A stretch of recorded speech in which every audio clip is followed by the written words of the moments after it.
நல்லது கர்த்தராகிய இயேசு கிறிஸ்துவின் அந்த நாமத்தினாலே கூறி வந்திருக்கிற உங்களை நாங்கள் வாழ்த்து வரவேற்கிறோம். இந்த வேளையிலும் நாங்கள் தேவனுடைய வார்த்தைக்காக கடந்து செல்கிறோம். நாங்கள் திருப்பிக் கொள்வோம். 1 பேதுரு புத்தகம் 4ஆம் அதிகாரத்துக்கு நாங்கள் திருப்பிக் கொள்வோம்.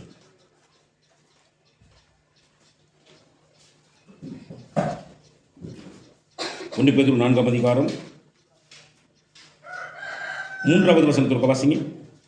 சென்ற வாழ்நாள் காலத்திலே நாம் புறஜாதிகளுடைய இஷ்டத்தின்படி நடந்து கொண்டது போதும். அப்பொழுது நாம் காமவிகாரத்தையும் துர்ச்சைகளையும் நடப்பித்து மதுபானம் பண்ணி களியாட்டு செய்து வெறிக்கொண்டு அருவருப்பான விக்கிரக ஆராதனையை செய்து வந்தோம். இரக்கமுள்ள நல்ல ஆண்டவரே, உம்மை நன்றியோடு நாங்கள் துதிக்கிறோம், நன்றியோடு நாங்கள் ஸ்தோத்திரிக்கிறோம். இந்த நாளிலும் உம்முடைய வார்த்தை மூலமாக நீர் உம்முடைய பிள்ளைகளோடு கூட பேசும்படியாய் நாங்கள் ஜெபிக்கிறோம். இன்றைக்கு அநேகர் உம்முடைய வார்த்தைகளை கத்தாவே வலைதளங்களிலே கேட்கிறார்கள். அவர்களையும் கத்தராகி ஆண்டவர் தாமே வசனத்தின் மூலமாக நீர் ஆசீர்வதிக்கும்படியாய் நாங்கள் ஜெபிக்கிறோம். அப்பா, இங்கே கூறி வந்திருக்கிற சிறு பிள்ளைகள் முதல் பெரு வரைக்கும் வசனத்துக்கு கத்தாவே சுவாமி செவி கொடுப்பதற்கும் தேவன் தாமே உதவி செய்யும்.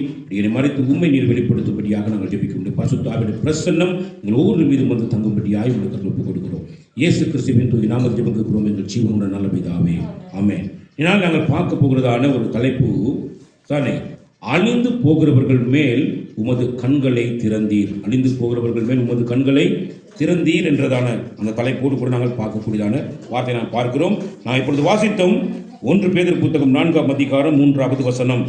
சென்ற வாழ்நாட்காலத்திலே அப்படின்னா நீங்கள் பார்த்தீங்கன்னா இங்கே நாங்கள் தேவனுடைய சமூகத்துக்கு வருகிறதுக்கு முன்பதாக ஆண்டவராகிய இயேசு கிறிஸ்துவை தேவன் என்று அறிந்து கொள்வதற்கு முன்னே காலகட்டத்திலே நாங்கள் எப்படி எங்கள் வாழ்க்கை எப்படி இருந்துச்சு பார்த்தீங்கன்னா சானே, நம்மெல்லாம் மற்ற அதாவது ஆண்டவரை அறியாத ஜாதிகளைப் போல இஷ்டப்படி எங்களுடைய இஷ்டத்தின்படி நடந்து கொண்டு சானே என்ன படிக்கிறோம் அப்படின்னா, காம விகாரத்துக்கு துர் இச்சைகளை நடப்பித்து மதுபானம் பண்ணி களியாட்டு செய்து வெறி கொண்டு அருவருப்பான விக்கிரக ஆராதனையை செய்து வந்தோம். எங்களுடைய வாழ்க்கை எப்படி இருந்துச்சு அப்படின்னா, நல்லா கவனிங்க.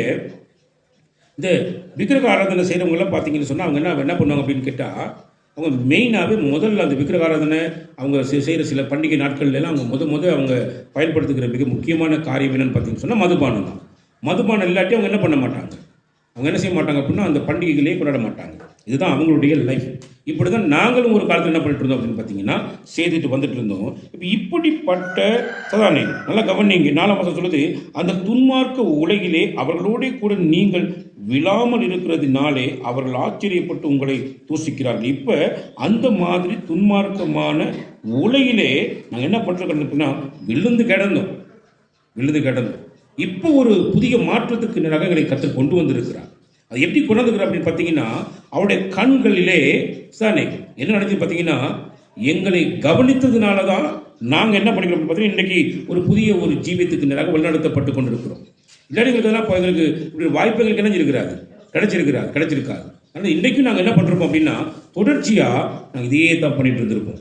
சானே நல்லா கவனிங்க. நிறைய பேர் சொல்லுவாங்க பைபிளில் வந்து குடிக்கிறத பற்றியெல்லாம் சொல்லிடல அப்படிம்பாங்க சானே. ஆனால் இங்கே பாருங்கள், நான் மிக தெளிவாக பேசுகிறது எப்படி பார்த்தீங்கன்னா, நீங்கள் அப்பொழுது காம விகாரத்தையும் துர் இச்சைகளையும் நடப்பித்து மதுபானம் பண்ணி களியாட்டு செய்து வெறி கொண்டு அருவருப்பான விக்கிரக ஆராதனை செய்து வந்தீர்கள்.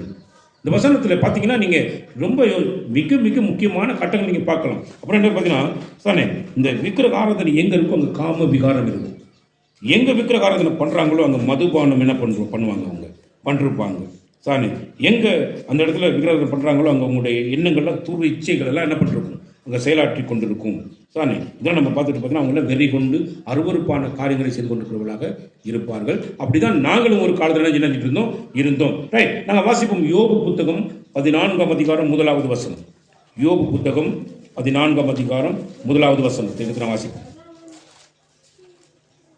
இஸ்ரவேலிடத்தில் பிறந்த மனுஷன் வாழ்நாள் குறுகினவனும் சஞ்சலம் நிறைந்தவனுமாய் இருக்கிறான்.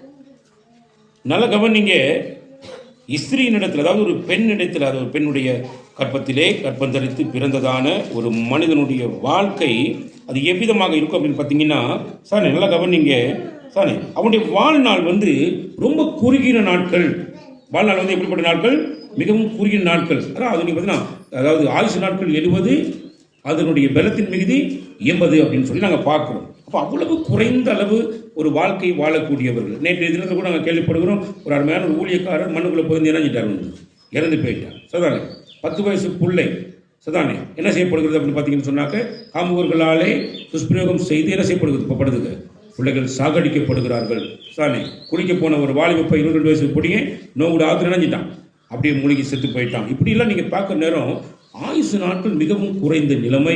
எந்த நேரத்தில் நம்ம சாகுவோம், நம்மளுடைய எந்த நேரத்தில் நம்மளுடைய மரணம் நம்மளை வந்து சந்திக்கும் அப்படின்றதெல்லாம் தெரியாத அறியாத வாழ்க்கை வாழ்ந்து கொண்டிருக்கிறவர்கள் தான் மனித குலம்.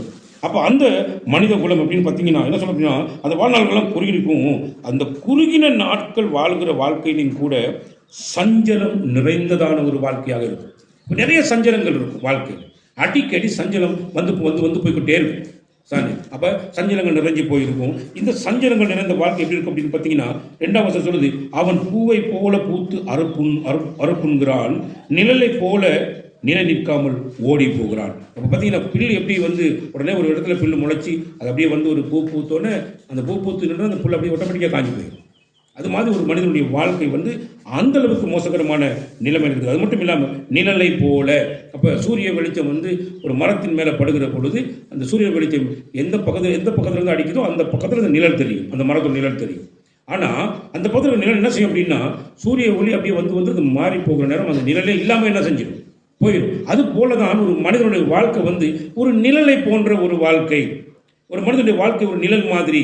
சரிதானே, வெயில் பட்டால் நிழல் தெரியும், வெயில் இல்லாட்டி நிழல் என்ன செய்யாது, யாருக்குமே தெரியாது. அப்போ இந்த ஆண்டவருடைய மகத்துவமுள்ள கிருபை, ஆண்டவருடைய மகத்துவமுள்ள பார்வை, அவருடைய அந்த ஆசீர்வாதம் ஒரு மனிதன் மேலே இல்லைன்னா அவனுடைய வாழ்க்கை எவ்வளவு சஞ்சலம் நிறைந்ததாக இருக்கும் அப்படின்றத நம்ம யோசிச்சு பார்க்க வேண்டியதாக இருக்கும். நல்ல கவனிங்க. அடுத்து நீங்கள் பார்க்குற நேரம் 3வது வசனத்தில் நீங்கள் பார்க்கும்போது அருமையான ஒரு வசனம் வாசிப்பா. 3வது வசனத்தை, ஆகிலும் இப்படிப்பட்டவன் மேல் நீர் உம்முடைய கண்களை திறந்து வைத்து. ஆகிலும்னா என்ன அர்த்தம் அப்படின்னா, சானே ஒரு நிழலை போன்ற வாழ்க்கை, சானே சஞ்சலம் நிறைந்த வாழ்க்கை, எல்லாவற்றையும் விட சானே ஆயுசு நாட்கள் ரொம்ப குறுகின காலத்துக்குரிய வாழ்க்கை. இது எத்தனை வயசுல மரணம் வருதுன்னே தெரியாத அளவுக்கு ஒரு மனிதனுடைய வாழ்க்கை நிலைமை அவ்வளவு மோசகரமான நிலைமையில போயிட்டு இருக்கு. அந்த மனுஷன் மேல சானே என்ன நடக்குது அப்படின்னு பார்த்தீங்கன்னா, ஆண்டவராகிய தேவன் சானே அவருடைய கண்களை திறந்து வைத்து, யார் மேல அப்படின்னா அந்த மோசகரமான ஒரு நிற்கதியற்ற நிலைமையில் இருக்கக்கூடிய சானே ஒரு நிரந்தரம் இல்லாத ஒரு மனிதன் மேல தேவன் தம்முடைய கண்களை திறந்து வைத்திருக்கிறார். சொல்லுங்க அல்லேலூயா. அந்த கண்களை அவர் திறந்து வைத்ததுனால தான் சானே நல்லவர்கள் யாரு கெட்டவர்கள் யாருன்ற விஷயம் எல்லாம் அவருடைய பார்வையில் இருக்கும். சானே அதான் அடிக்கடி சொல்லுவாங்க, எந்த மனுஷனை பார்த்தாலும் சொல்லுவாட்டே, நீ எவ்வளவு வேணா அநியாயம் பண்ணு, மேலே உள்ளவன் என்ன பண்ணிருப்பான் பார்த்துட்டு இருப்பான்னு அந்த கடவுளை பற்றி அறியாத மனுஷன் கூட சொல்லிட்டு இருப்பான். வேறு விஷயம்தான், நம்முடைய ஆண்டவர் நல்லோரையும் தீயோரையும் அவருடைய கண்கள் எவ்விடத்திலும் இருந்து என்ன பண்ணுறது, பார்த்து கொண்டே இருக்கிறது. ஆனபடினால அவருக்கு முன்பதாக நாங்கள் எப்படிப்பட்ட வாழ்க்கையை வாழுகிறோம் என்பது மிக முக்கியம். ரைட், பிரசங்கி புத்தகம் 8ஆம் அதிகாரம் 13ஆம் வசனத்துக்கு வாசிப்போம். பிரசங்கி 8ஆம் அதிகாரம் 13வது வசனம். துன்மார்க்கனோ நன்றாயிருப்பதில்லை, அவன் தேவனுக்கு முன்பாக பயப்படாதிருக்கிறபடியால் நிழலை போலிருக்கிற அவனுடைய வாழ்நாள் நீடித்திருப்பதும் இல்லை. துன்மார்க்கனோ அவன் நன்றாக இருப்பதில்லை. துன்மார்க்கன் என்ன பண்ண மாட்டான், நன்றாக இருப்பதில்லை. அவன் தேவனுக்கு முன்பாக பயப்படாதிருக்கிறபடியால் நிழலை போல் இருக்கிற அவனுடைய வாழ்நாள் நீடித்திருப்பதில்லை. இன்னைக்கு நீங்கள் கேள்வி கேட்கலாம், எப்படின்னா பயங்கரமான நட்டுழியத்தை அநியாயத்தை பண்ணிருக்கிறவன் நல்லா இருக்கிறானே, சூப்பராக இருக்கிறானே, ஆசீர்வாதமாக இருக்கிறானே, அவங்ககிட்ட இல்லாதது ஒன்றுமே கிடையாது.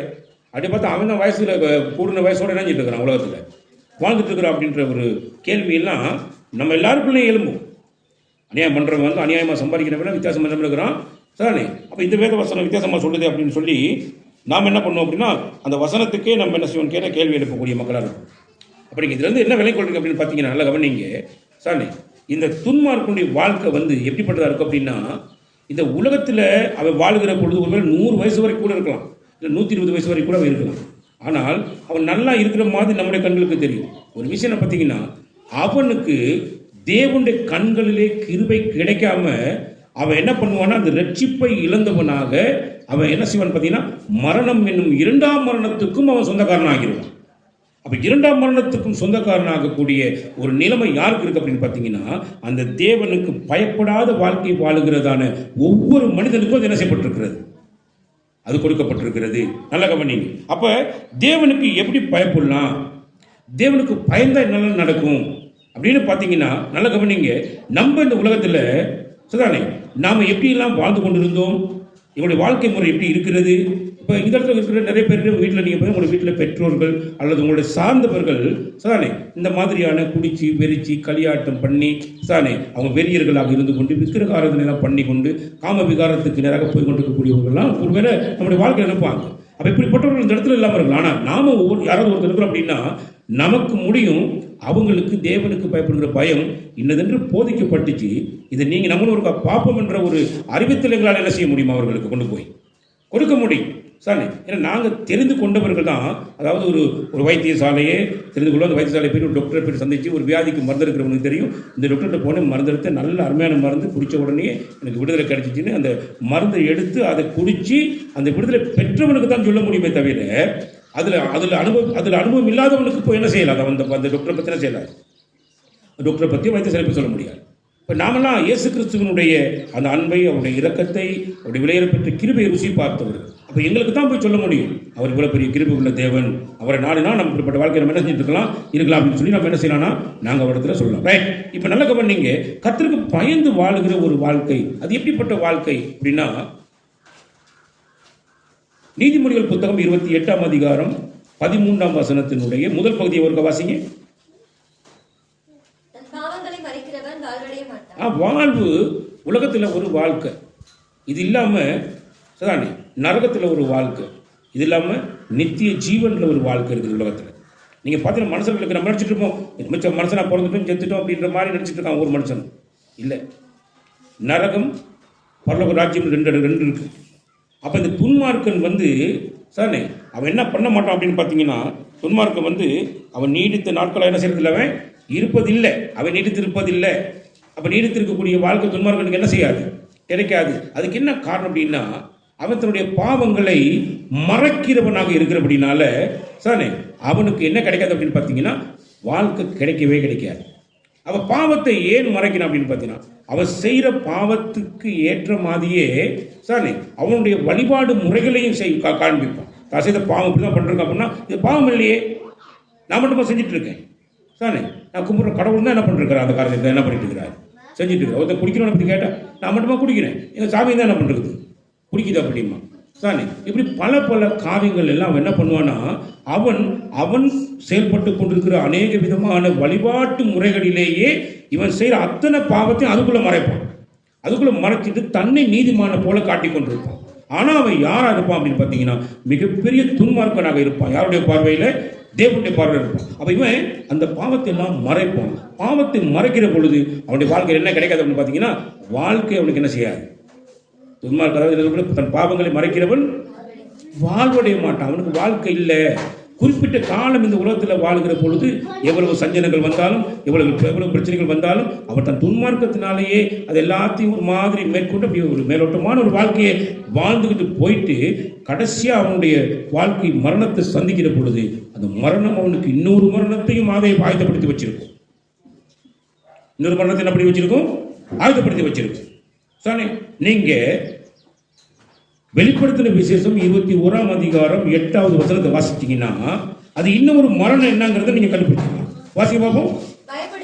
பயப்படுகிறவர்கள், அவிசுவாசிகள், அதாவது ஆண்டவரை விசுவாசிக்க விருப்பம் இல்லாதவர்கள், அருவருப்பான காரியங்கள் எல்லாம் உலகத்தில் பண்றவர்கள், கொலை பாதகர்கள், விபச்சாரக்காரர்கள், சூனியக்காரர்கள், விக்கிரக ஆராதனைக்காரர்கள், பொய்யர்கள் அனைவரும் இரண்டாவது மரணமாகிய, எத்தனாவது மரணம், இரண்டாவது மரணமாகிய அக்கினியும் கந்தகமும் எரிகிற கடலிலே பங்கடைவார்கள்.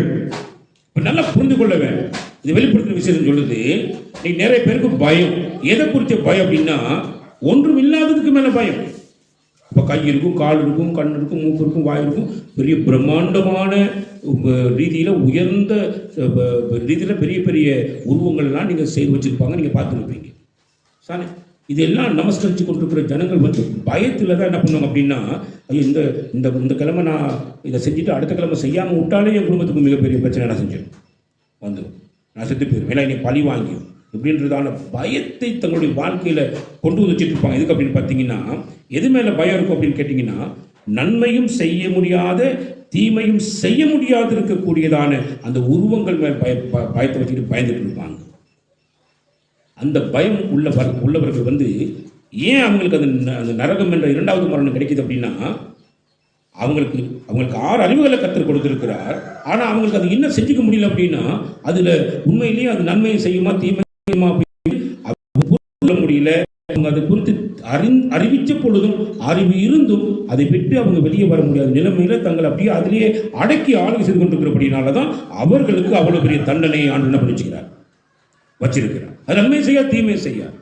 நன்மை செய்யறதுக்கும் கை எடுக்காது, தீமை செய்யறதுக்கும் என்ன செய்யறது, கை எடுக்காது. ஏன் அப்படின்னா அது பிரம்மாண்டமான உருவங்களாக இருக்கலாம், அது மனிதனுடைய கைகளினாலே செய்யப்பட்டவைகள். அது எந்த மனிதனுக்கும் எந்த உதவியும் உபகாரம் என்ன செய்ய போறது இல்லை, செய்யாது. அதே போல யாரையும் அது பழிவாங்கவே முடியாது. யாருக்கும் அது எந்த விதமான கருத்தையும் அது என்ன செய்யாது, செய்யவும் செய்யாது. அதற்கு பயப்படுகிறவர்கள் நிச்சயமாக நரக தண்டனைக்கு என்ன செஞ்சிருவாங்க, போய் சேர்ந்துருவாங்க. இதாங்க மிக தெளிவாக சொல்லிடுது. அக்னியும் கந்தகமும் எரிகிற கடல், அது மிகப்பெரிய கடல், அக்னி கடல். சரிதானே? அங்க போயிட்டு என்ன நடக்கும்னா, இந்த துன்மார்க்கர்கள் என்ன பண்ணுவாங்கன்னா, இவங்க வாழ்நாள் நீடித்து இருக்காது அப்படின்னால அவங்க அட்வைஸில் அவங்க போனதுக்கு பிறகு அவங்க போய் நேராக போய் எங்கே விழுந்துருவாங்கன்னு பார்த்தீங்கன்னா, அந்த நரகத்தில் பங்கடைவார்கள். இன்னைக்கு பொய் பேசுகிறவர்கள், கடைசியாக சொல்லிக்கிறது பொய்யர்கள் அனைவரும். பொய் பேசுனா நீங்கள் தெரிஞ்சுக்க வேண்டியதான், பொய் பேசுனா என்னுடைய பொய்யின் நிமித்தம் நான் சுதந்திரத்துக் கொள்ள போக வேண்டிய மிகப்பெரிய ஸ்தலம் நரகம் என்ற ஸ்தலம். பொய் பேசவே கூடாது என்ற ஒரு தீர்மானம் யாருக்கு இருக்கணும் அப்படின்னா, உண்மையுள்ள ஜீவனுள்ள தேவனை ஆராதிக்கிறவர்கள் பொய் என்ன செய்யக்கூடாது, பேசக்கூடாது. பொய்யர்களால் நிச்சயமா போய் சேர்ந்துருவாங்க, நரகத்துக்கே போய் சேர்ந்துருவாங்க. அப்போ என்ன செய்யணும் அப்படின்னா, நம்ம பாவத்தை மறைக்கக்கூடாது. பாவத்தை மறைக்காம இருந்தா என்ன செய்யலாம் அப்படின்னா, 1 யோவான் புத்தகம் 1ஆம் அதிகாரம் 9வது வசனத்தை வாசிங்க. 1 யோவான் 1ஆம் அதிகாரம் 9வது வசனம். நம்முடைய பாவங்களை மறைக்க கூடாது. அதுக்கு பதிலான ஒரு காரியத்தை பண்ணணும். என்ன அப்படின்னா, அந்த பாவத்தை எல்லாம் ஒரு லிஸ்ட்ல எழுதுற மாதிரி எழுதி, அல்லது எனக்கு வருகிற ஞாபகத்துக்கு ஏற்ற மாதிரி செஞ்ச பாவம் எல்லாம் அப்படியே 1, 2, 3 அப்படியே அறிக்கை வாசிக்கிற மாதிரி அறிக்கையிட வேணும் ஆண்டவரிடத்துல. அப்படி நம்முடைய பாவங்களை நம்ம அறிக்கையிட்டால் பாவங்களை நமக்கு என்ன செய்வார்னா மன்னிக்கிற தெய்வமாக. நல்ல கவனிங்க. இன்றைக்கு பாவத்துக்கு இப்படி பாவம் பண்றேன் அப்படி பாவம் பண்றேன். இன்னைக்கு நிறைய பேர் தான தர்மங்கள் பண்றாங்க, நிறைய புண்ணிய நதிகளில் போய் குளிக்கிறாங்க. புண்ணிய நதிகள்னு சொல்லி பார்த்தீங்கன்னா எல்லாம் மிதந்து வரும். அப்படியே கேவலமான பயங்கரமான அசிங்கமான ஆத்துல போய் புண்ணிய நதி நினைச்சு குளிச்சுட்டு உட்காந்துருப்பாங்க. பார்த்தா அவ்வளவு அசிங்கமா இருக்கும். நீங்களாம் போய் பாருங்க, மாணிக்கங்க எல்லாம் போய் குளிச்சிங்கன்னா அப்படி இருக்கும். உங்களுக்கு என்னென்ன கலர்ல வேணுமோ வரும். சானே அதில் போயிட்டு குளிச்சுட்டு அதில் பாவமெல்லாம் கழிவுன்னு நினச்சிட்டு இருப்போம். சானே அது மட்டும் இல்லாமல் சானே தான தர்மங்கள் பண்ணுவான். இன்னொருத்தங்கிட்ட கொள்ளையடித்து இன்னொருத்தனுக்கு என்ன செய்வான், தானம் பண்ணுவான். இப்படியெல்லாம் பண்ணிட்டு இருப்பான். சானே நிறைய பாத யாத்திரையெல்லாம் போவான். சானே தன்னை தானே என்ன பண்ணுவான், ஈட்டினால குத்திக்கிடுவான், கத்தினால குத்திக்கிடுவான், பல விதமான நேர்த்திக்கடலாம் போட்டு தன்னை தானே வருத்தப்படுத்துவான். சானே நானும் கூட ஒரு காலத்தில் ஒரு கோயிலை சுற்றி அப்படியே 3 தடவை சுற்றி வந்துக்கிறேன். அங்கே பிறண்டு வந்துக்கிறேன். இன்றைக்கி அங்கே பிரதட்சணை சொல்லி அங்கே பிறண்டு வாரது, கை காலெல்லாம் காயப்படுத்தி கொள்வது, தேவையில்லாத விஷயம்லாம் பண்ணுறது. இதெல்லாம் பண்ணி எனக்கு ஒரு பாவ மன்னிப்பு கிடைக்காதா, இந்த பாவத்துக்கு ஒரு மீட்பு கிடைக்காதுன்னு சொல்லி இந்த மனிதர்கள்லாம் இன்னைக்கு இந்த ஓட்டத்தை தான் ஓடிக்கிட்டு இருக்கிறாங்க. ஆனால் ஆண்டவராகிய இயேசு கிறிஸ்துவின் வார்த்தை என்ன சொல்லுது அப்படின்னா, நீ உன் பாவத்தை மறைக்காம அதையெல்லாம் அறிக்கை செஞ்சீங்கன்னா, எப்படி பாவத்தை அறிக்கை இட்டால் நம்முடைய பாவங்களெல்லாம் நமக்கு மன்னித்து அந்த பாவத்தில் இருக்கக்கூடிய சகல சாபம், நீ செஞ்ச பாவத்தின் நிமித்தம் ஓ மேல வருகிறதான சாபம், நீ செஞ்ச பாவத்தின் மூலமா உன் பிள்ளைகளுடைய பிள்ளைகள் மேல எல்லாம் வரப்போற அத்தனை சாபங்களையும் அநியாயங்களையும் நீக்கி உன்னை சுத்திகரிப்பதற்கு ஆண்டவராகிய இயேசு கிறிஸ்து உண்மையும் நீதியும் உள்ளவராக இருக்கிறார். உண்மை உள்ளவர். ஆனால் இயேசு கிறிஸ்து யாரு வந்து உண்மை உள்ளவர். அவர் வந்து நீங்க பார்க்குற மாதிரி பிரம்மாண்டமான ரூபத்தில் செய்யப்பட்டவர்கள். அது வந்து பொய். அதுக்குள்ள நீங்க பார்த்தீங்கன்னா ஒன்றும் இருக்காது, உயிரும் இருக்காது, ஒன்றும் இருக்காது, நம்மளை நேசிக்கத்தக்க இருதயமும் இருக்காது, எதுவுமே இருக்காது. இயேசு கிறிஸ்து உண்மை உள்ளவர்.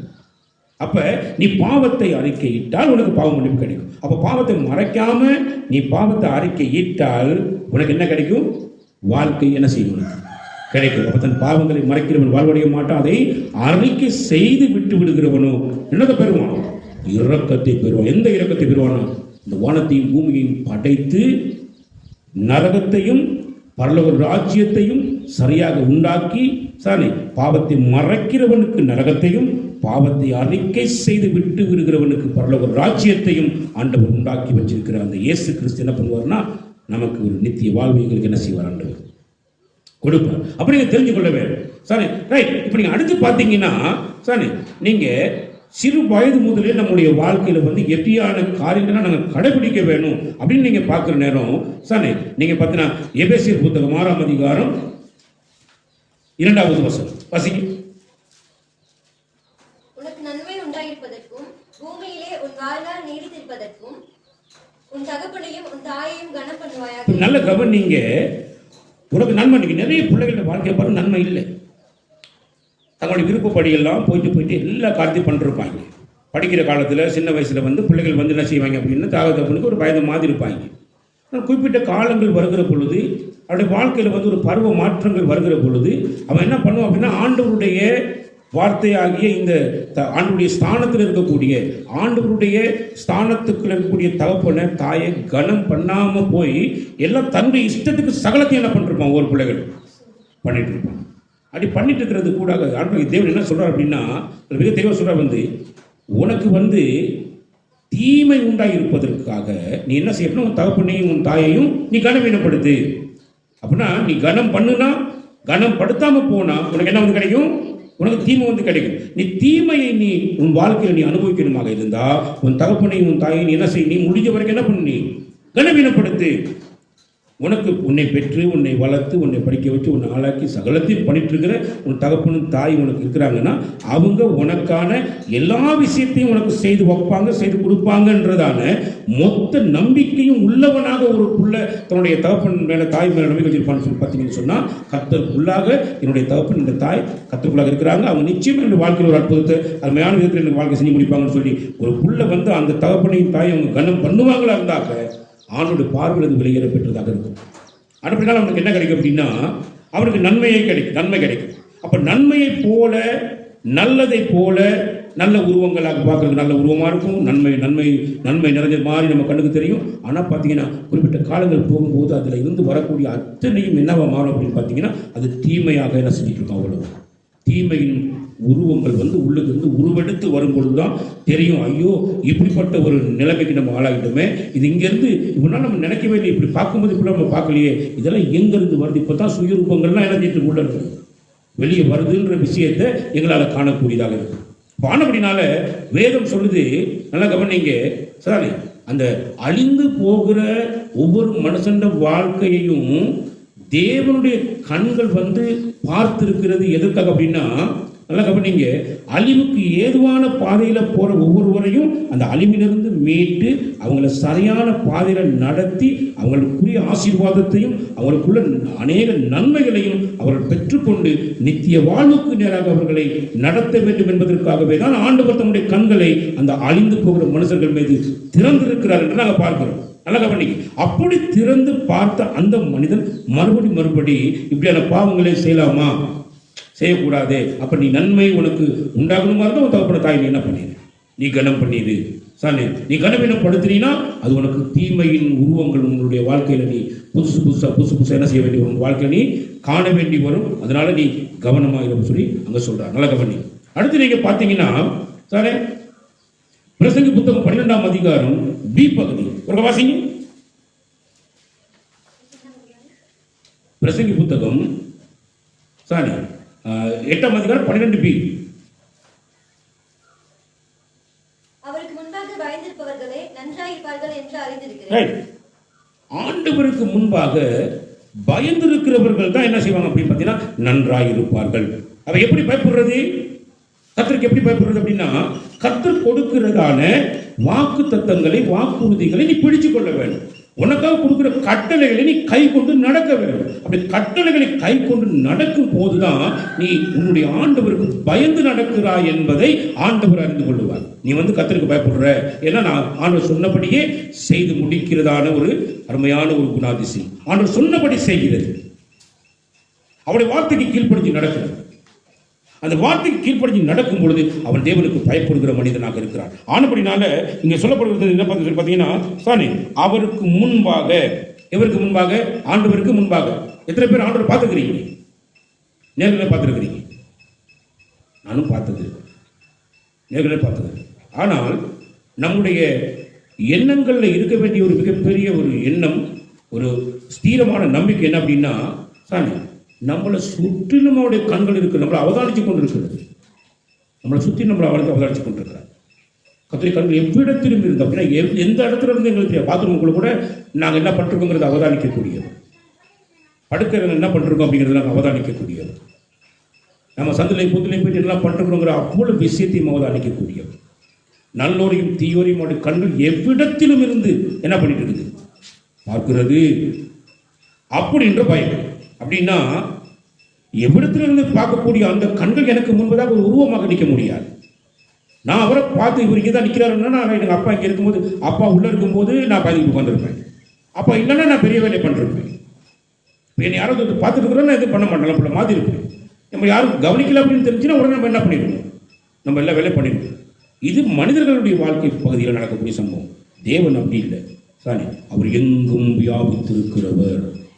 அவர் எங்கும் எல்லாவற்றையும் அவதானித்துக் கொண்டிருக்கிறவர்.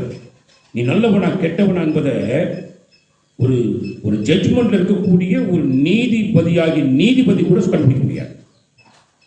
என்ன சாட்சி, பொய் சாட்சி 2 பேர் போயிட்டு சொல்லி உண்மை இதுதான் உண்மைன்னு சொல்லி தான் குழப்பம் நான் பார்த்தேன்னு சொல்லிட்டு அவன் உடனே ஒரு நிரபராதிக்கு தண்டனை கொடுத்துருவான். ஆனால் ஆண்டவராகிய இயேசு கிறிஸ்து அப்படிப்பட்டவர்.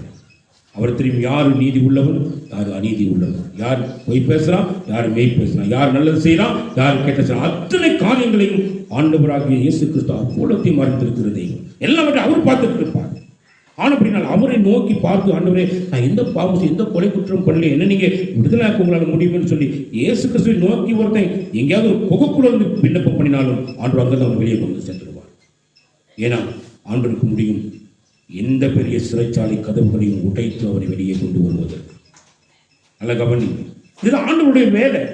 ஆனபடினால நாம் எப்படி இருக்கணும் அப்படின்னா, அவருக்கு பயந்து இருக்கிறவர், அவருக்கு முன்பாக நான் எந்த பக்கத்தில் இருந்தாலும் என் முன்னுக்கு ஆண்டவர் இருக்கிறார், எந்த பக்கத்தில் இருந்தாலும் என் முன்னுக்கு ஆண்டவர் இருக்கிறார்.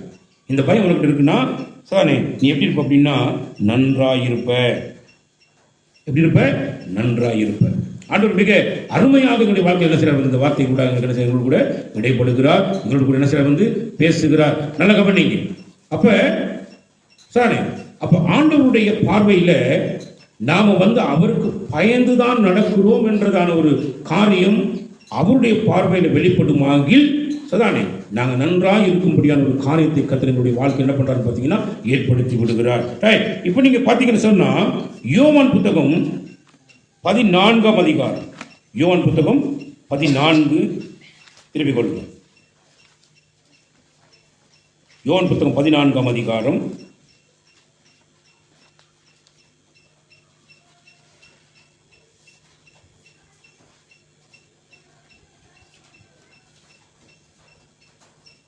21 வசனத்தை வாசிங்க. என் கற்பனைகளை பெற்றுக்கொண்டு அவைகளை கை கொள்ளுகிறவனே என்னிடத்தில் அன்பா இருக்கிறான், என்னிடத்தில் அன்பா இருக்கிறவன் என் பிதாவுக்கு அன்பா இருப்பான், நானும் அவனில் அன்பா இருந்து அவனுக்கு என்னை வெளிப்படுத்துவேன் என்றார். அப்ப என்ன சொல்ற அப்படின்னா, கர்த்தருக்கு முன்பாக பயப்படுகிறவர்கள் அவருடைய கற்பனைகளை பெற்றுக்கொண்டு, யார்கிட்ட பெற்றுக்கொள்ளணும்? கர்த்தரிடத்திலிருந்து கற்பனைகளை பெற்றுக்கொண்டு அவைகளை கை கொள்ள வேண்டும். அப்போ முதலாவது என்ன பண்ணணும்? நான் கர்த்தருக்கு பயப்படுகிறேன்னு சொல்றேன், யாருன்னு என்ன பண்ணணும்? முதலாவது நான் அவருடைய கற்பனைகளை பெற்றுக்கொள்ள வேண்டும். கற்பனைகளை எங்கிருந்து பெற்றுக்கொள்ளலாம்? பரிசுத்த வேதாகமத்திலிருந்து அவருடைய கற்பனை என்ன செஞ்சுக்கலாம்?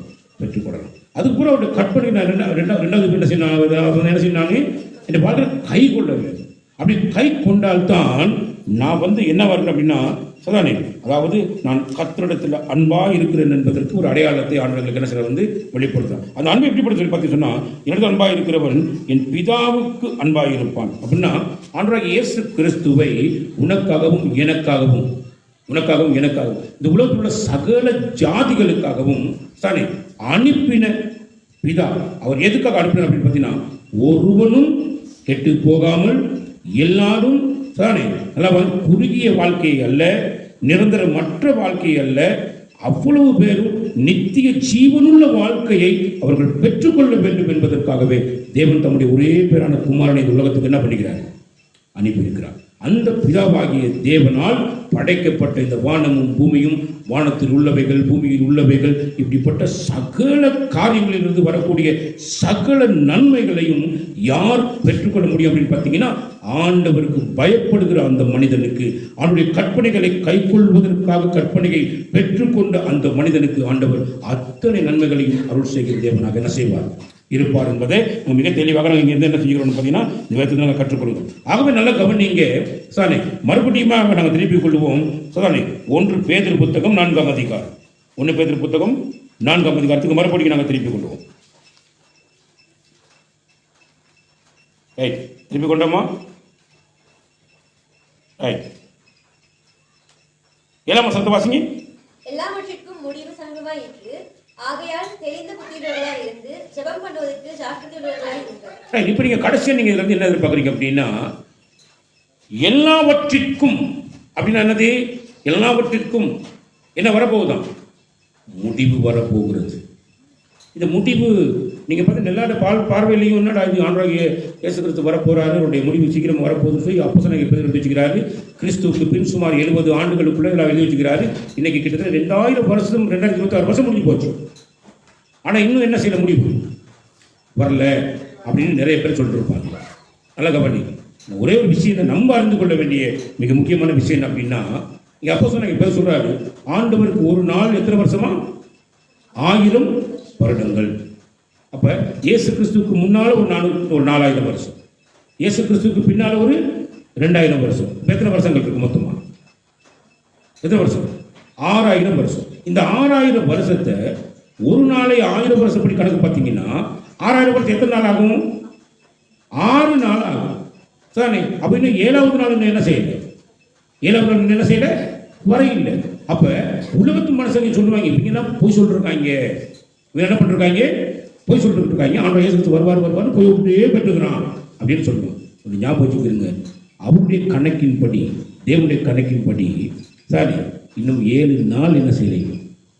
இன்னும் 7 நாளே ஆகலை.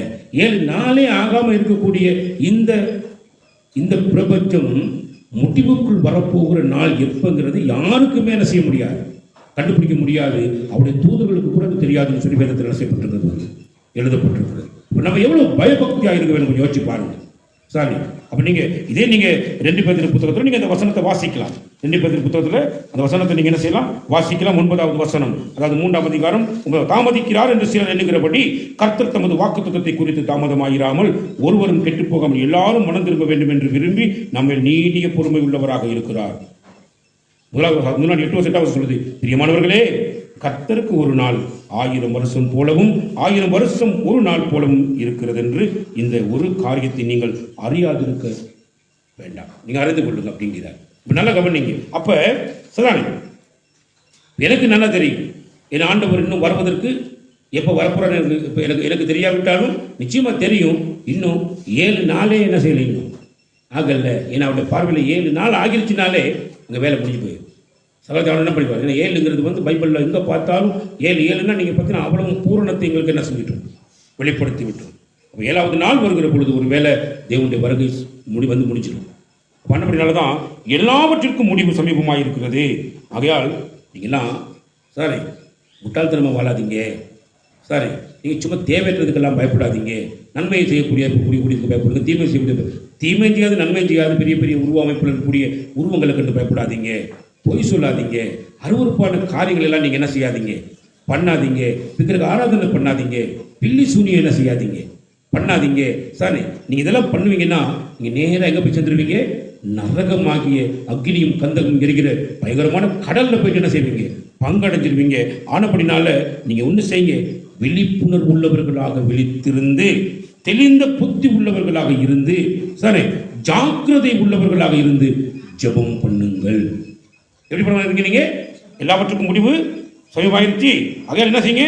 தெளிந்த புத்தி உள்ளவர்களாக இருந்து ஜெபம் பண்ணுவதற்கு ஜாக்கிரதை உள்ளவர்களாக இருந்து நீங்க ஜெபம் பண்ணணும். 2 செகண்ட் ஜெபிக்கிறீங்களா, அந்த ஜெபத்தை கர்த்தர் கேட்பார். நீ ஜெபிக்காம இருப்பனா நீ யார் அப்படின்னா, நீ ஜெபிக்காம இருப்பனா உனக்குள்ள பாவம் இருக்குன்னு அர்த்தம். பாவம் இருந்தா நீ ஜெபிக்க மாட்ட.